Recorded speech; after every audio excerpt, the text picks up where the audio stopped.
বেশি করে পড়া, এর মাধ্যমেও ব্ল্যাক ম্যাজিক এবং দুষ্টজনের উপদ্রব থেকে বাঁচা যায়। এছাড়া দুষ্টজনের উপদ্রব থেকে বাঁচার জন্য আলাদা অনেকগুলো আমল আছে। একটা ভিডিওতে আমরা বলেছি 15টি আমল আছে। বাসা বাড়িতে সাধারণত টয়লেটে এদের অবস্থানটা বেশি থাকে, পেশাব ময়লা ইত্যাদি বেশি থাকলে সেখানে থাকে, এবং নানা রকমের প্রাণীর ছবি ইত্যাদি টাঙানো থাকলে সেখানেও হয়, আরো অনেক কারণে হয়। এগুলো থেকে বাঁচার জন্য বাসায় প্রবেশের সঙ্গে বিসমিল্লাহ বলে প্রবেশ, আবার বের হওয়ার সময় বিসমিল্লাহ বলে বের হওয়া, এগুলো হলো এদের উপদ্রব থেকে বাঁচার উপায়। খাবার গ্রহণ করার সময় বিসমিল্লাহ, এবং যে কোনো ভালো কাজের শুরুতে বিসমিল্লাহ। এরকম আরো অনেক আমল আছে। এই আমলগুলোর মাধ্যমে বিশেষ করে জাদু থেকে বাঁচার জন্য সূরা ফালাক নাস নাজিল হয়েছে। আমাদের সঙ্গে নবী করিম সাল্লাল্লাহু আলাইহি সাল্লাম, তাকে একজন ইহুদি, তার নাম ছিল লাবিদ ইবনে আসম, এই দুষ্ট লোকটা জাদু করেছে। নবী সাল্লাল্লাহু আলাইহি সাল্লাম অসুস্থ হয়ে পড়েছেন, এমন অসুস্থতা যে কোনো ডাক্তারের ট্রিটমেন্টে কোনো উপকার হচ্ছে না, কোনোভাবে কোনো রোগ ধরা পড়ছে না। পরবর্তীতে আল্লাহ রাব্বুল আলামিন দুজন ফেরেশতা পাঠালেন। তারা দুজনের একজন তার পায়ের কাছে, একজন মাথার কাছে দাঁড়িয়ে একজন অপরজনকে জিজ্ঞাসা করছে লোকটার কি হয়েছে। তখন অপরজন জবাবে বলছেন তাকে জাদু করা হয়েছে, সাধারণ কোনো রোগ না। তখন জিজ্ঞেস করলেন যে কে জাদু করেছে, বলে অমুক জাদু করেছে, নাম সহকারে। কি দিয়ে জাদু করেছে? তার চুল দিয়ে জাদু করেছে। কোথায় আছে? অমুক কূপের নিচে আছে। এর প্রেক্ষিতে ওই ফেরেশতা আবার জিজ্ঞাসা করলেন তাহলে এখন মুক্তির উপায় কি? তখন বললেন এই কুল হুয়াল্লাহু আহাদ, কুল আউযু বিরাব্বিল ফালাক, কুল আউযু বিরাব্বিন নাস। বিশেষ করে কুল আউযু বিরাব্বিল ফালাক এটা এবং কুল আউযু বিরাব্বিন নাস, এই দুটি সূরা জাদু থেকে মুক্তির জন্য অসম্ভব উপকারী আমল।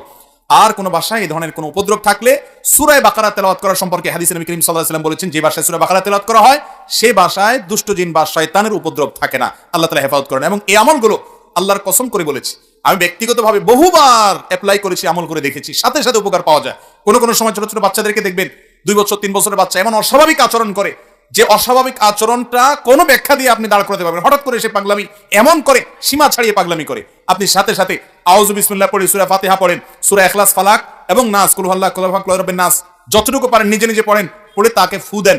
আউযু বিকালিমাতিল্লাহি তাম্মা অমিন শাররি কুল্লি শাইতানিন ওয়া হাম্মা অমিন কুল্লি আইনিন লাম্মা, দোয়াটা পড়ে পারলে ফু দেন। এবং আর কিছু না পারেন অন্তত 3 কুল পড়ে পড়ে ফু দেন। সাথে সাথে ইনশাআল্লাহ আপনি দুষ্টজনের উপদ্রব থেকে বাঁচার আলামত নমুনা পাবেন।